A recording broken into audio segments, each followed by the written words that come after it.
combinación de varias eh, cuestiones que han pasado y me han pasado, ¿no?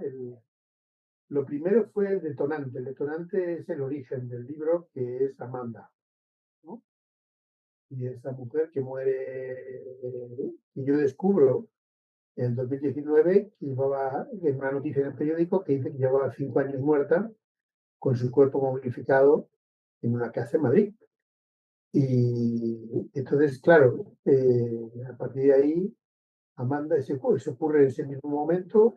Poco después muere mi autor con el que yo había estado unos meses antes en La Plata, un autor que no voy a decir el nombre, pero es fácilmente reconocible, que muere un autor, digamos, que ha ganado premios y que tal, y que muere con 5 personas que le acompañan en tierra. Nada más después de ser un autor de éxito, ¿no? Y cómo su Wikipedia quedó prácticamente desactualizada inmediatamente que ganó el premio y nadie más se preocupó por el resto del autor, ¿no? Cuando muere, ¿no? A eso se combina, digamos, eso, y entonces me inquieta, y a partir de 2019, pues en agosto, claro, en agosto, yo como sabes, he leído el libro, me ocurren cosas extraordinarias, sean negativas o positivas, pero extraordinarias al fin y al cabo. Entonces empiezo a escribir en agosto y a partir de ahí, pues digo en agosto del año 2021. Y a partir de ahí, libros, viene acompañado de varias cuestiones. Viene acompañada de la muerte de mi madre en febrero del 2020, un mes antes de la pandemia, con lo cual ya hay una parte del libro que tiene que ver con lo que yo llamo mi madre, que era una agonizante perfecta, porque agonizó durante muchos años, a pesar de que era creyente en la vida eterna, creía más en la vida de aquí y agoniza de forma ejemplar, me llamo yo la agonizante ejemplar, durante años. Y al mismo tiempo, no sé por qué me viene, por esta vida que he llevado durante años, eh, puedo contar hasta 8 veces las veces que estoy a punto de morir. Entonces, todo este elemento de cuestiones, incluyendo la muerte de un amigo, en fin, todo esto, lleva a que me meto en agosto 2021 a escribir, y lo termino muy poco tiempo el libro, pero luego soy un jardinero minimalista que disfruta con el minimalismo con la colección. Y luego paso pues unos 3 añitos corrigiendo el libro. Entonces, lo escribo, a diferencia del otro libro que escribí, o los otros, lo escribí en un corto periodo de tiempo. Luego le he ido añadiendo algunas cosas más, pero el núcleo lo escribo en agosto, pero influenciado por todas las cuestiones que tienen que ver con la muerte, incluyendo en la pandemia, no sé, ocurrió la pandemia. Yo realmente, aparte, tuve miedo de morir en la pandemia. Porque estaba en el grupo de riesgo, no había vacunas, la gente moría, cada por tres, los llevaban al Palacio de Hielo los cuerpos, en una visión apocalíptica, y entonces toda esa combinación de la muerte en varios aspectos, pues llevan a que empiezo a reflexionar en realidad sobre el deseo de vivir, más que sobre la muerte, sobre el deseo de vivir. ¿Por qué la gente, a pesar de que está jodida en todas partes del mundo, a pesar de lo que está ocurriendo en Gaza, a pesar de lo que ocurre en todas partes, desea vivir a toda costa? Entonces, el deseo de vivir a toda costa, incluyendo los suicidas, que quieren vivir bien, pero lo que en realidad no quieren morir, quieren dejar de vivir, que no es exactamente lo mismo. Entonces, todo eso lleva a una reflexión sobre la muerte y sobre el deseo de vivir a toda costa. Bueno, efectivamente, como dices, no es un informe, no es un libro sombrío. Yo creo que tiene que ver con que, en el fondo, bueno, pues en mí hay un ser muy juguetón, y en el fondo es un libro que le pide al lector participación, ¿no? Es decir, que cuando le dice al lector, escríbeme una página de tu memoria episódica. Entonces, la memoria episódica es fascinante, porque uno se acuerda de estupideces, pero que le acompañan durante toda la vida. Uno parece que la memoria es como una cosa muy grave y que te acuerdas de momentos estelares en tu vida, pero en realidad lo que te acuerdas la mayor veces es cosas estúpidas, que te acompañan durante toda tu vida, ¿no? Y yo siempre ahí lo pongo como una. Entonces, la otra cosa es que te pide al lector, por ejemplo, que vaya pasando. O sea, es un libro, como dice Juan José Tellez, pues es un libro, una rayuela lírica, ¿no? O sea, tiene una estructura muy clara, como bien cartesiano que soy, así primero principio, desarrollo, pero en el fondo es una rayuela lírica en la que tú puedes leer y te voy pasando, te digo, pues ahora que estás aquí pasa el poema 25, ahora que estás en el 25 pasa el 40. Y efectivamente es un libro que yo creo que pide participación del lector. Eso es, no sé si decirlo es conveniente o no, pero es lo que el libro aspira, incluyendo que puede encontrar poemas, claro, pero puede encontrar un tipo de prosa como que es un tipo de cuentos. Hay un pie de extensión inapropiada, que es como 3 páginas, que en realidad es un ensayo. Eh, Tiene reflexiones en prosa y tiene juegos, incluyendo páginas en blanco que te hay que rellenar, en mi opinión, por parte del lector o la lectora. Entonces, ese formato es porque yo pienso que la literatura no vale solo con un desahogo o con un contenido determinado. Tú tienes que contribuir en algo mínimamente al mundo literario. O sea, se publican 80.000 títulos al año en España y hay algo que hacer diferente. Eh, Algo que contribuya en algo más, que ponga al menos una gota en todo este océano de maestros, grandes escritores y escritoras, historia de años. Y lo que a mí me gustaría poner sobre la mesa es un poco la parte de ironía, eh, el convencimiento de que la inmortalidad y el deseo de vivir es el más común de los deseos, incluso las personas que pensamos que no desean vivir, y el formato, es decir, crear un mundo en el que los géneros literarios sean una mezcla de cartas, diarios, cuentos, ensayos, poemas. El género literario es una frontera invisible, pero hay que ponerla sobre la marcha para traspasarla. Entonces, eso yo creo que es el único aporte modesto que puedo hacer algo diferente de mí.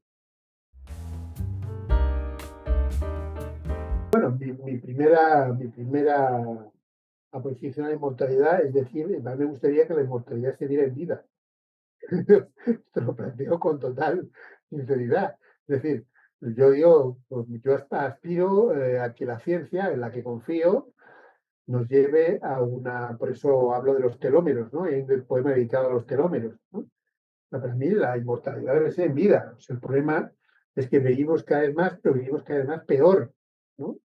Entonces, yo lo que en realidad aspiro es que los científicos averigüen qué pasa con esos malditos telómeros, que son músculos que unen órganos, y que los fortalezcan para que no se deterioren los órganos. Claro, yo aspiro, por ejemplo, a que la vejez sea, la OMS la decrete enfermedad rara, ¿no? O sea, la muerte sea algo que afecte a muy pocos. Esa es mi aspiración teórica sobre lo que. Entonces, ahí lo que radica es un gran deseo de vivir. A partir de ahí, si al final tienes la desgracia de morirte pronto, o de morirte, digamos que, en fin, todo el mundo piensa que es lo que va a ocurrir, efectivamente va a ocurrir y ocurre todavía, pero yo creo que hay un margen de, eh, en el cual yo creo que podemos alargar la vida de una manera razonable, que tiene otras consecuencias, ¿no? Que planteo, ¿no? Por ejemplo, yo qué sé, porque al final, si se prolonga mucho la vida, pues cómo vamos a vivir todos 145 años, pues esto es impracticable, ¿no? O sea, tiene unas cosas prácticas, pero bueno, la inmortalidad es difícil, o sea, los recuerdos son lo más engañoso de nuestras emociones. O sea, los recuerdos ya en vida lo son, porque en realidad, a medida que la vida transcurre vas ficcionando tu propia vida y tus propios días, pero la inmortalidad es algo, en mi opinión, imposible más allá de la muerte. Es decir, aspiro a como te digo, a la inmortalidad aquí, pero más allá de la muerte no existe la inmortalidad. Por ejemplo, tú vives en Madrid, ¿no? Entonces, yo te digo quién fue Alonso Martínez, lo primero que te viene a la cabeza es que es una glorieta de Madrid. Entonces, la inmortalidad te desfigura y encima tú no tienes nada que ver en eso. Entonces, y encima se ocupan de ti otros y tienes la suerte de que alguien más allá de tu círculo te recuerda, vas a ser deformado, inevitablemente. Entonces, yo creo que la inmortalidad en realidad no existe más allá del círculo que te ha conocido. Por eso planteo que el esfuerzo que hay que hacer con los científicos es que la inmortalidad se dé un poco en vida, no la inmortalidad infinita, pero una inmortalidad imperfecta se dé en vida. Porque la otra, el pasado es lo más moldeable del mundo, ¿no? El pasado es un alambre que decía Onetti que todo el mundo puede moldear, ¿no? Entonces, no existe la inmortalidad, no existe el pasado como verdad, no existe. Como ficción es real, la ficción es real, pero como verdad no existe. Por lo tanto, la inmortalidad al final, ¿quién se acuerda? Además, encima te saca luego todos los trapos sucios de tu vida cuando ya, cuando ya no tienes nada que hacer ni puedes defenderte, ¿no? Entonces, la inmortalidad realmente es una cosa horrorosa. Y es preferible el olvido, ¿eh? El olvido es preferible. O sea, en realidad, el libro plantea el deseo de vivir, pero una vez que te mueres, es mejor el olvido, mejor acabar, estar en esa eternidad en la que están todos los millones de cuerpos. Ahí hablo de que habemos todos en esa eternidad, porque la inmortalidad es simplemente una manipulación de lo que fuiste, un desfigurarte y una manipulación cuando ya estás inerte e indefenso. O sea, yo creo que es un libro completamente a contrapeso de lo que es la sociedad de hoy, porque en realidad el deseo de vivir, incluso cuando eres muy joven y cuando no tienes perspectivas de independizarte de tu casa o no tienes ¿no? una posibilidad de ganar un sueldo razonablemente bien, pues, o sea, como veis, ha habido ahí todo una, un aumento de los suicidios, ¿no? Incluso en gente más joven, ¿no? No solo es gente mayor, ¿no? Que nos enfrentamos, digamos, a la vejez, a una muerte. En realidad es el deseo o sea, yo por lo que trabajo y por lo que he vivido, pues me ha rodeado mucho la muerte o la vida en sus situaciones más extremas. Entonces, eso me lleva a pensar que el deseo de vivir es un deseo escondido en lo más recóndito, incluso de aquellos que apuestan por o creen en la vida eterna, aquellos que no desean vivir, o sea, como los suicidas que desean vivir, en el fondo, desean vivir. Y lo peor de los suicidas, además, es que serán recordados por su suicidio, no por su vida. Entonces, el deseo de vivir yo creo que va independiente de la edad. Cuando uno se hace más mayor, lo que tiene es el deseo de vivir mejor. Y yo tengo un amigo que dice a los 70, con lo cual me quedan todavía años, me quedan 7 años, el médico se apropia de tu cuerpo y ya no tienes nada que hacer, ¿no? Entonces, lo que yo creo que se va aproximando no es el deseo de vivir, sino el deseo de vivir mejor. Pero el deseo de vivir acompaña desde el principio, absolutamente todo, desde la infancia, que quieres vivir más el juego, la adolescencia, que el riesgo. Algunos de los momentos en que estoy a punto de morir han tenido que ver con las inconsciencias de cuando eres joven y cuando eres. Entonces, yo recuerdo que, no sé, bajábamos hacíamos carreras de coches en un abismo, en fin. ¿Por qué haces eso en un contexto de cuando eres muy joven, carreras de coches en un abismo, ¿no? Frente a un abismo? Es decir, es por la inconsciencia de vivir, pero en el fondo por el deseo de vivir experiencias diferentes. Entonces la vida se va componiendo, yo creo, de vivir y respirar al principio cuando eres un bebé, vivir nuevas experiencias cuando eres una persona joven y adolescente, y cuando va aumentando pero cuando vas aumentando la edad, lo que intentas es vivir mejor. Cuando tienes mediana edad, quieres tener tu independencia, tu familia o tu vida más o menos estable, y luego se convierte la vejez en un deseo de vivir mejor, no de vivir a toda costa. Entonces, lo que une todos estos aspectos no es el deseo de vivir, incluyendo aquellos que lo pasan peor en el mundo y que he conocido, ¿no? De gente que lleva años soportando gobiernos espantosos y represión y gente que está, no sé, pues pienso en una persona como Hakamada que ha pasado 45 años en un corredor de la muerte en Japón y se ha cerrado la vida hasta que puede salir de la prisión. O sea, eso es lo que en mi opinión marca todo. Depende de las edades, ¿no? Pero el elemento mínimo común denominador, incluso de aquellos que desean morir, es el deseo de vivir. Como ves, he elaborado, espérate a ver si lo encuentro aquí, he elaborado dos playlists, una en el libro, una es sobre aquellos autores, en un poema que se llama El primer falso directo, aquellos autores que han muerto o que viven, que son mis autores favoritos, y luego tengo un playlist de auténtica playlist, que es que aquella música que me gustaría que, siguiendo las experiencias de Jaime Sabines, que dejó muy bien escrito lo que no le gustaría que ocurriera cuando estuviera muerto, pues yo he puesto lo que me gustaría que ocurriera, que es pues lo que me gustaría que fuera mi funeral o, el día en que acabo de morir, ¿no?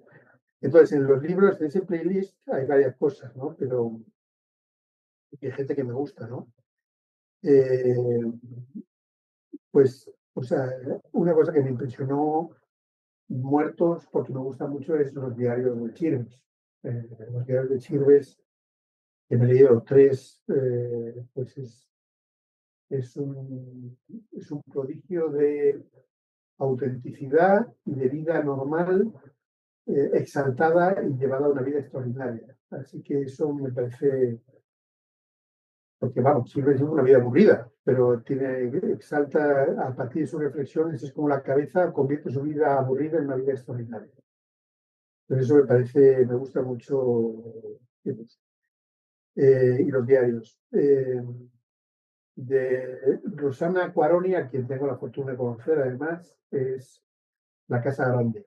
Es una poeta maravillosa y como yo, somos dos poetas que no somos, como decía Onetti en una conversación con Vargas Llosa extraordinaria, decía Vargas Llosa, bueno, es que tú tienes una relación con la literatura como de matrimonio, ¿no? Y tú, o sea, lo trabajáis cada día lo pules, te cuidas, tienes detalles, ¿no? Mientras Onetti era como tenía una relación de amante con la literatura, ¿no? Una relación bueno, pues, digamos, me pongo cuando me pongo, eh, esquivo como me esquivo, y entonces Rosana Cuarón y yo compartimos, yo creo, esa sensación de ser amantes de la literatura y no tener un matrimonio bien avenido ni mal avenido con la literatura. Entonces, La Casa Grande de Rosana Cuarón me gusta mucho. Luego, de Cristina Pellegrossi, casi cualquier cosa, pero no sé, el libro que se refiere a su relación con Julio Cortázar es maravilloso. Es un libro que, que muestra desde la distancia de cómo la nostalgia se convierte en una vivencia más allá del pasado y del tiempo. O sea, cómo influyó toda su vida esa breve relación que en realidad tuvo con Julio Cortázar, ¿no? Se llama Julio y yo, que el libro Julio y Cristina o algo así se llama el libro, lo puedo buscar, pero se llama. Y es otro libro que me parece maravilloso. Y luego de Sara Mesa, que es una novelista, pues Un amor. Un libro absolutamente de atmósfera opresiva y de, de valentía en el sentido de valentía para enfrentar la soledad y dentro de la soledad el amor. Me parece un libro que te oprime el corazón, pero que te lleva de un lado a otro de forma magistral.